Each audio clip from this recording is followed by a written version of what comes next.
deal teman-teman, lu kemarin lihat lah ya, menteri favorit rakyat Indonesia, Purbaya Sadewa, itu kemarin itu abis marah nih, dia sewot nih. Ternyata banyak duit bank yang masuknya ke SRBI. SRBI ini ya ibaratnya duit tabungan lalu nabung di Bank Indonesia. Dan duitnya itu yang ditaruh ke sana bukannya makin kecil tapi makin gede. Dan wajar dia kesel. Kenapa? Karena menurut Purbaya, duit yang parkir di Bank Indonesia itu udah tembus 1.000 triliun. Wih, ngeri banget guys, ribuan triliun loh duitnya parkir di Bank Sentral Indonesia. Dan ini bahaya karena akibatnya apa? Nggak ada likuiditas sektor-sektor produktif di Indonesia. Mereka mau minjem kredit ke bank, mereka mau ekspansi usaha, jadi nggak bisa guys. Akhirnya Purbaya punya kebijaksanaan, ambil itu dari atas, taruh ke bawah. Tentunya negara nggak bisa lah bagi-bagi duit, helikopter duit emangnya. Kagak bisa ya pakai bank. Bank diharapkan menyalurkan kredit itu. Di top up lagi sama Purbaya, di bulan November 2025 injek lagi 76 triliun guys. Jadi kalau di total itu ada 276 triliun duit kita tuh yang dipindahin sama Purbaya dari bank sentral ke sistem perbankan kita dengan harapan kredit bertumbuh, ekonomi bertumbuh.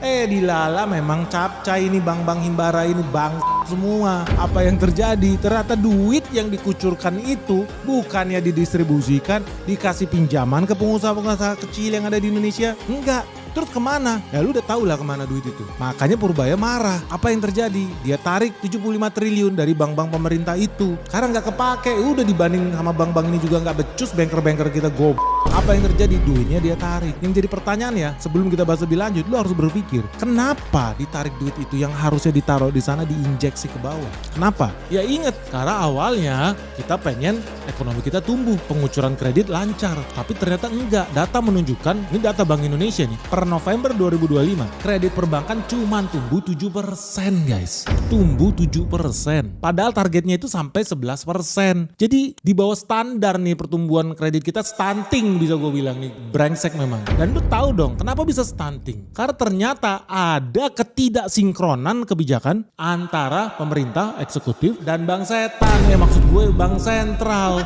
Kenapa bisa? Simpel aja. Lu tahu Prabowo nih, kenapa gue bilang Prabowo dikerjain habis-habisan? Prabowo itu pengen ekonomi tumbuh 8%. That's a good thing, bagus, mulia, harus kita dukung. Tapi pertanyaan adalah, apakah Bank Indonesia punya visi misi yang sama? Apakah Bank Indonesia bekerja untuk negara kesatuan Republik Indonesia? Apakah Bank Indonesia kesetiaannya pada Republik ini? Lu bisa cek kewarasan. Kenapa ada ketidaksinkronan nih kebijakan? Simple, yang pertama, pemerintah kan punya fokusnya mendorong pertumbuhan ekonomi. Artinya ketika pemerintah menempatkan dana di perbankan, harapannya inilah stimulus fiskal, belanja negara banyak, konsumsi jadi tumbuh, kredit ngebut, ekonomi gerak cepat. Bagus nggak? Ya bagus banget guys. Tapi masalahnya ketika bos-bos nih, dewa-dewa Tuhan, manusia setengah dewa nih, itu punya otak yang agak miring sebelah. Kenapa?